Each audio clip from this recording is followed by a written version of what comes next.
Solar install ചെയ്യാൻ plan ചെയ്യുന്നവരാണോ നിങ്ങൾ, അതോ ഇതിനോടകം സോളാർ ഉള്ളവരാണോ?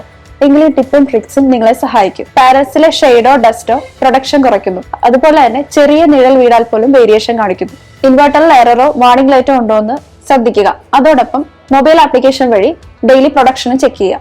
ഡേ ടൈമിൽ വൈദ്യുതി കൂടുതലായി ഉപയോഗിക്കുക. Washing machine, iron box, EV മുതലായ വൈദ്യുതി ഉപകരണങ്ങൾ കൂടുതലായി പകൽ സമയങ്ങളിൽ ഉപയോഗിക്കാൻ ശ്രദ്ധിക്കുക. 6 മാസത്തിൽ ഒരിക്കലെങ്കിലും സോളാർ ടെക്നീഷ്യൻ വഴി സർവീസ് ഉറപ്പുവരുത്തുക. കൂടാതെ കണക്ഷൻസിലും കേബിൾസിലും എന്തെങ്കിലും ബ്രേക്കേഴ്സ് ഉണ്ടോ എന്ന് ചെക്ക് ചെയ്യുക.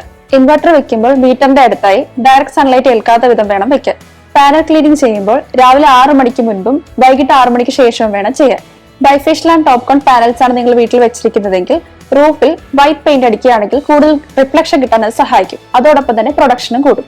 ഇതുപോലുള്ള ടിപ്പും ട്രിക്സും അറിയാനായി ഞങ്ങളുടെ ചാനൽ ഫോളോ ചെയ്യുക.